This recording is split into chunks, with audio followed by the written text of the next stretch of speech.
Hey, so after a couple of days of rain, it finally cleared up, and I was able to get up at 3:30 this morning to try to image 3I Atlas. So let me show you what I've got here. So you can see the final image after processing right over here.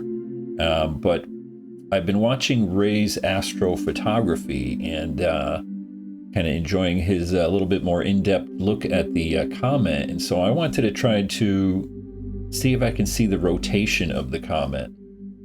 So let me kind of step you through a few little processes here, and we'll take a look at the final video where you can definitely see the comet rotating around. We'll start over here with just the raw FITS files, and these are directly from the SeeStar that I got.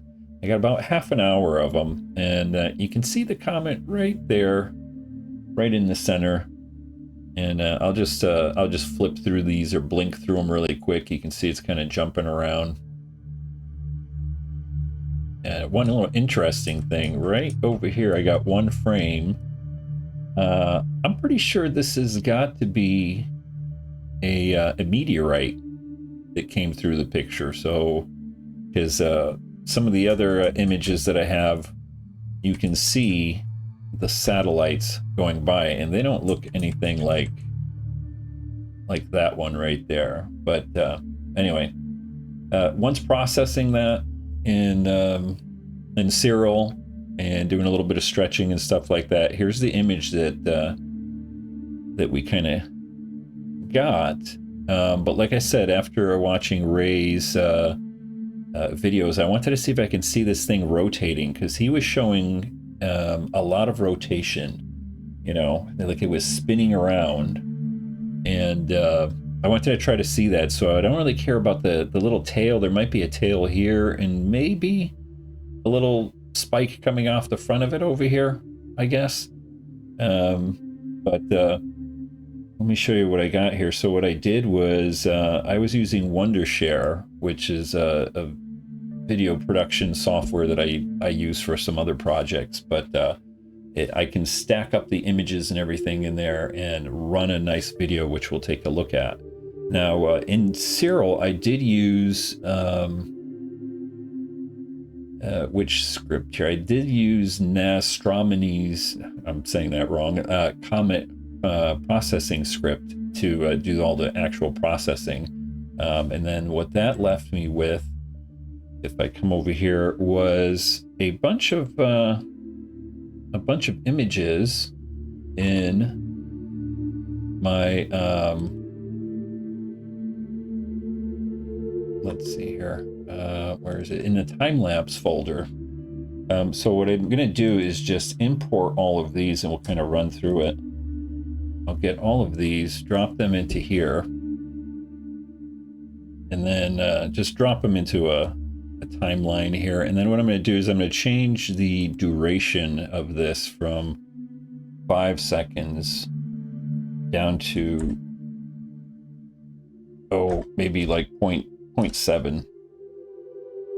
We'll save that, and take a look here. Let's just run through this really quick. You'll be looking at it right over here.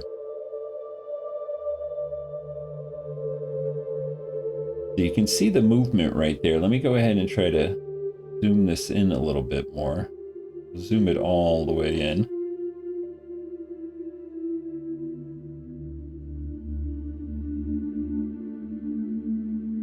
So we can see the movement relative to the stars here, because these images have all been stacked, you know, with the processing script. So we can actually see it moving relative to the other stars around it right here.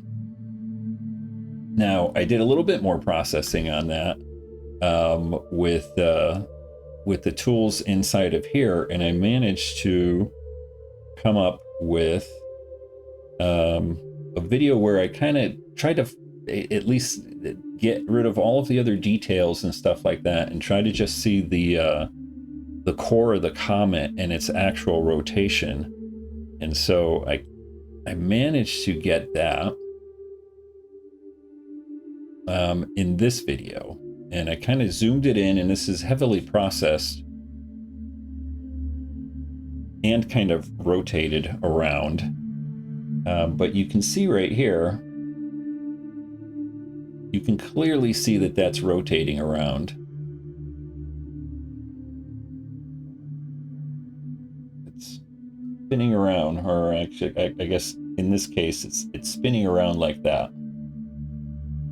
right? All the way around here. And I don't know if it's jets that are coming off of it, or if it's just, you know, blobs of, you know, the sort of stuff that's around the core of the comet. But it definitely looks like that is also spinning around with it, you know? All right. So that's it. That's what I've got, at least for the first chance at this comet. Take care.